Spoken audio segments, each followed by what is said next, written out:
Hey everyone, you're listening to Laurie from Studio X. I'm just going to give you guys a quick rundown on how I did my Unsolved Mysteries remix, which is the last thing on my YouTube, which is official Studio X. I basically downloaded the original backing track, the theme music, with no speaking on it or anything, and then I also got a sample of Robert Stack speaking from the very first episode of Unsolved Mysteries, one of my favourite shows, especially from when I was a kid.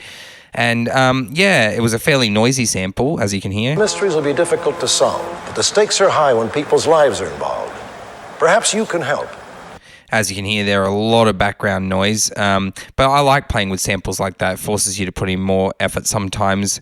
And also, I buried it throughout most of the track. There's only a few tiny sections where it's on its own. And then some of the noises are hardware. This particular super saw up here, and this particular little stab. Again, came from hardware, which is controlled by my little software controller for my hardware synthesizer Novation X Station, which I make a lot of noises on here to save CPU because realistically, why not? Why make a big super saw and use up heaps of CPU when you can make 50 of them on here and bury them all together if you wanted to and make something crazy and not use any CPU. So I use the Novation X Station a lot for noises, especially for extra layers if I making things and want to make some extra layers and save some CPU. I made a clone of the backing track, just one part to loop with the main melody, and gave it a bit of a filter so that it would be buried when my music drops in. Remade the main melody. Really simple. I also added my own harmony to that main melody, which felt like I'm putting my own touch on the original track.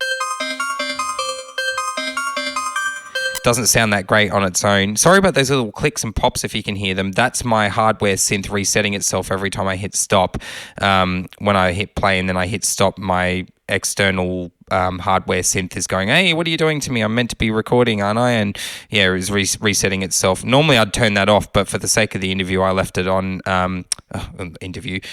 With myself. The sake of the demonstration, I've left that in so that you can see, if you ever have that happen. If you use hardware synths with FL Studio, you might, or any other application, you might have things like that happen. That's just to do with your MIDI clock. Some of the noises I really wanted to talk about during this song were, I guess I wanted to pay homage to, in Unsolved Mysteries, it wasn't always about aliens and ghosts and crazy conspiracies. A lot of them were actual just everyday mysteries, and a lot of it had to do with like a husband and their wife, or someone going around shooting people and then disappearing, and then the public would watch the show and could often help out and help the victims' families find these people and get them behind bars. And I wanted to pay homage to that side of it as well, without paying homage to the UFO and alien side.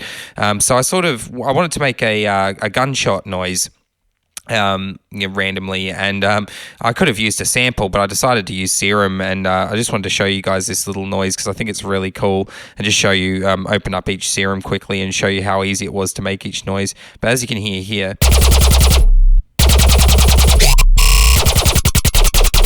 especially with this little gated part here where I chopped it up manually on that Serum, it really, it sounds like a laser gun a bit, but yeah, if you listen to it when the track gets to that part, it kind of sounds like someone shooting a machine gun, and I was really happy with that.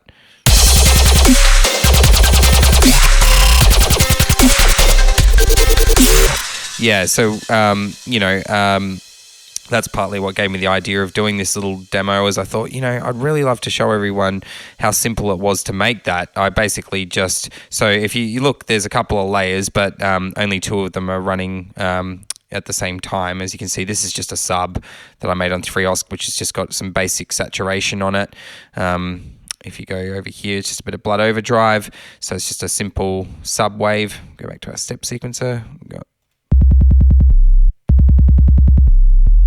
And then if you're on a mobile phone, you might not have heard that play unless you're using headphones or something, or really decent earphones. But then, this layer, so turn it on, it's just a machine gun sort of zap.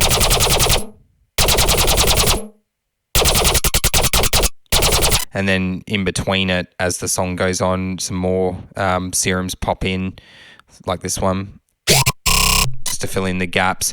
And they're really simple. Every single serum that I used in this track, is really, really simple. I didn't put much effort in. In the sense that I didn't bury it in 20 million things, but I put effort in with simplicity. So if you have a look here, the wave shapes, doesn't really matter what you use. They're going to end up sounding pretty similar anyway once you get over here. It's just to do with the filter types I used and the LFOs that I routed to on the filters, and the filter cutoff and the filter through, and then also the distortion, not just the type but the amount, like the wetness and dryness is important, and then each one has a different EQ setting depending on what happened to the noise, because a lot of them end up, if you see here, that one's going to channel 13, that one's going to 13. Most of them I think ended up in the same actual effects channel, and there's not much going on there at all. So again, there 13. What do we got here? 13. So it looks like all the serums, I think, are all in the same effects channel. Oh no, I knew there was one that wasn't. Yeah, I knew there had to be at least one. But again, even that, like 10, this one's going to channel 10 and the rest are going to 13. And all they've got is just a little bit of saturation, and if you look at the effects on each of them, like I said, not much going on at all. And, wave shapes wise, sometimes I moved them around with the LFOs, some of the different synth noises I didn't. But yeah, again, when they're all layered together and with the sub and, heaps of background sort of layers going on with all the hardware and little the original track backing noises and heaps of software going on, you actually get quite a nice tone out of it. I love that first scream too. I actually did a video on how to make this noise using 3OSC. It's basically a Temanite type scream. If you look through Official Studio X on YouTube and type in Studio X Temanite style vocal lead. I think that's what I called it. You'll find how you can actually make a very similar noise to this serum on 3OSC.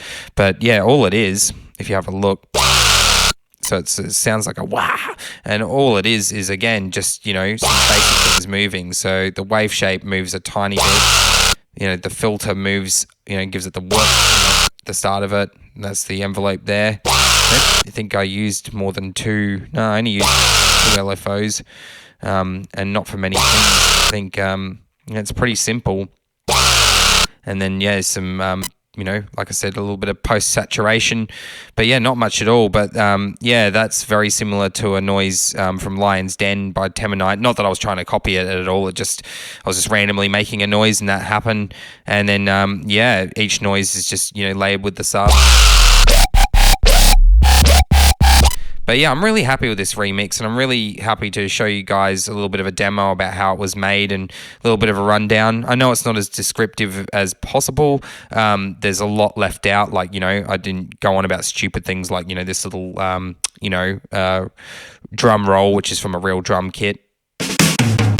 Obviously, I just loaded that into a slicer plugin and then equalized it a bit and things and maybe saturated it a bit. But again, that's all fairly simple, things like the string risers and stuff. Really simple stuff going on there.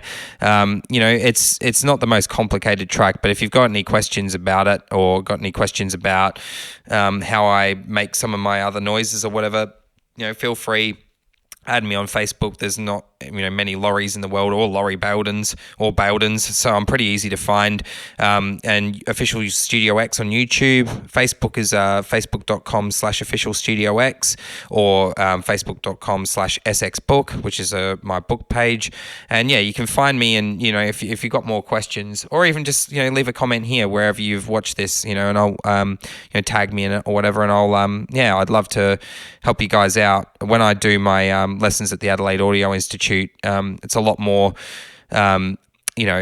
straight to the point than this is. I've skipped a lot of stuff, but I just wanted to show you guys a quick rundown on how I went about doing it, because I loved that TV show Unsolved Mysteries and the classic Robert Stack deep voice that he had as a presenter. I really loved that show, and just, I don't know, wanted to pay some homage to it. And yeah, after I made that Machine Gun sort of lead and a few others, I was like, bugger it, I'm going to make a little bit of a demo video. So yeah, again, have a lovely day. If you've got any other questions, just hit me up. And if you want to hear the whole track, it's the last thing I uploaded on YouTube, on Official Studio X YouTube. I'm not going to play it from here because with all the hardware I've got going and also using this screen recorder and everything, it's probably going to glitch.